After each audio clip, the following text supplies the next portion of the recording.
With the rise of electronic media technology in the 20th century, and continuing today through the internet, the world is experiencing a greater period of interconnectivity than ever before in human history.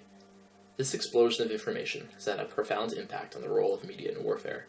Ordinary citizens are now increasingly aware of global conflicts and have access to critical investigations of their state's roles in war. Yet the oversaturation and profiteering of the media industry has increased the danger of manipulating and desensitizing public opinion towards warfare. This documentary will explore the history of the shift in the media landscape and its relationship with how states conduct and frame warfare, using the United States as a primary case study. In doing so, it will highlight the key issues of hypermediatization, government influence of media, and the role of media in a democratic state. Up until the mid-20th century, the media and the interests of states shared a comfortable alliance during wartime. In conflicts like World War I and II, journalists rarely visited actual battlefields to witness events firsthand, and relied on the information given to them by the military and government officials, which was then passed on as fact to the general public. This filter between reality and published news, as well as the strongly ingrained norms of patriotism, shaped the practice of news media to maintain generally positive perceptions of the state actions during wartime. We can't reach those big guns, and they just keep dropping in. There's nothing you can do. It's like being a big bullseye on top of a hill, and you're just sitting there waiting. You can't be safe, you can be lucky. That's it. You can't be safe, you can be lucky. This unity between media and government was dramatically divided during the Vietnam War, when media outlets began using graphic, televised stories that provided the public with a first realistic glimpse of conflict, fueling a wave of negativity towards the war. The reason for this change in media practices is linked to the change in media distribution. By the time of the Vietnam War, television had become the dominant source of media in most Americans' lives, and journalists sought to capitalize on this change by providing independent, eyewitness accounts from the source of the conflict. This change meant that for the first time, war was visual, visceral, and often uncensored. The sanitization of conflict that the media had previously created was swept away, and the horrors of war were laid bare within every home that owned television. Confronted with the raw images of death and destruction, public support for the war eroded so quickly that it became the general sentiment within the Pentagon that the military had been stabbed in the back by the media, that Vietnam was fought on the battlefields, but lost in the living room.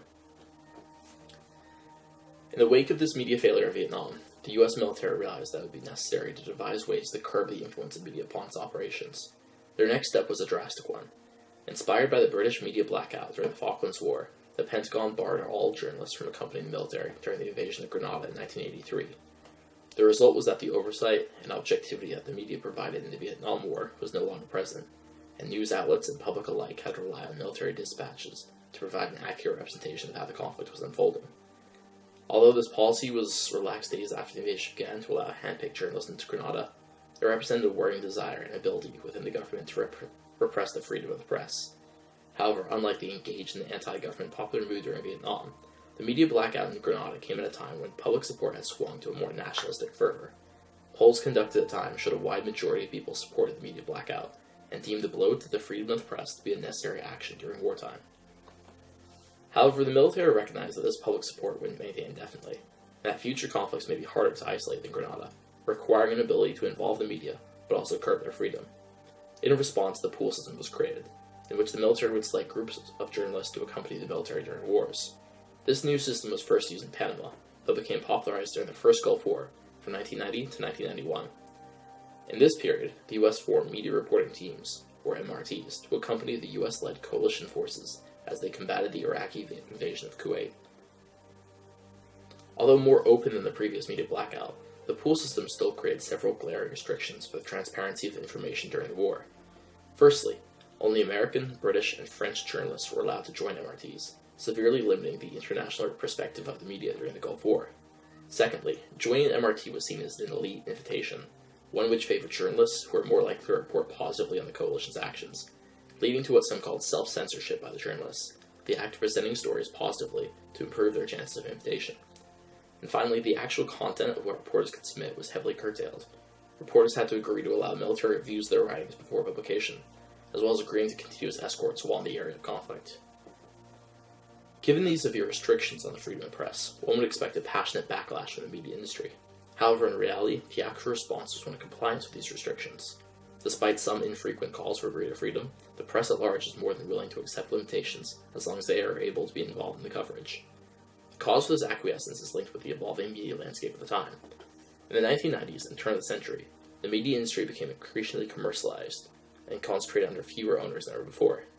The result was a media landscape that favored spectacle-based content to attract viewers and demanded a focus on profiteering to remain competitive.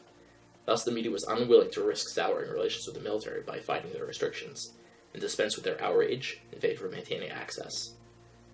This evolution in media practices also reflects significant changes in how war has become presented in media in recent times, and how the viewer has become repositioned in the focus of news. As the media industry commercialized during the Gulf War, a new phenomenon emerged, where the war became increasingly depicted on television as a spectator sport, in which the viewer was inundated with pro-war rhetoric, sensational footage of military might, and human interest stories designed to captivate rather than inform the viewer. The U.S. media landscape became, as Cruthers labeled it, an arena of histrionic performances, one in which the viewer essentially functioned as a disengaged consumer of information.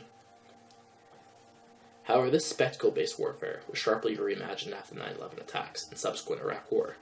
Unlike the first Gulf War, conflicts in the wake of 9/11 were imbued with a sense of intimacy for American viewers, as warfare had now struck the urban and civilian center of life. The wave of nationalistic rhetoric and unwillingness to criticize military actions within the post-9/11 media shifted the media-military relationship once again. The pool system of journalism became replaced by embedded journalism, in which reporters accompanied troops throughout the battlefield, relaying their experience towards the viewer, creating what is now known as interactive wars. Unlike in spectator wars, interactive wars involve the average citizen as not just a spectator, but a virtual civilian soldier, someone who has never set foot on the battlefield, but maintains an active awareness of the conflict through news stories and war-based entertainment media. Whereas the spectator of the Gulf War was intended to be sedated by the displays of war, the interactive civilian soldier was encouraged to be involved with warfare through acts of civic patriotism and fostering interest in the lives of soldiers. The result was that the spheres of military life and civilian life emerged, making war a staple of the average citizen's media diet. This convergence highlights a key issue of warfare in the age of new media, whether the increased access to conflict that the digital media creates equates to increased information passed on to the public. In the case of the Vietnam War, the press acted as an intermediate between the public and the events of the conflict, disseminating information in order to create a big picture analysis to inform viewers. In the modern world of interactive wars, where the media is embedded as part of the military and the public is oversaturated with media intended to rouse their nationalistic support, the objectivity becomes lost. This has been dubbed the soda straw effect, where the viewer has access to in-depth information of wars, who is fighting them, but lacks the greater access to information to form a coherent picture about why and how wars are being fought. Furthermore, the history of media and military collusion raises questions about the role of media in a democratic state. As the examples in this documentary have highlighted, the military has long played a significant role in what information is available to the public in times of war, and has often been accused of overstepping their role to the detriment of free information. This has led to some critics, such as James Dadarian, dubbing the relationship a military-industrial media entertainment complex, in which the military and media manipulate public opinion to facilitate the needs of the state and profiteering of individuals during times of war. This suspected complex, as well as the rise of civilian journalism through Web 2.0, has highlighted the issues of public distrust in modern media. These concerns have only grown as global media enters a new phase through the rise of internet-based communications.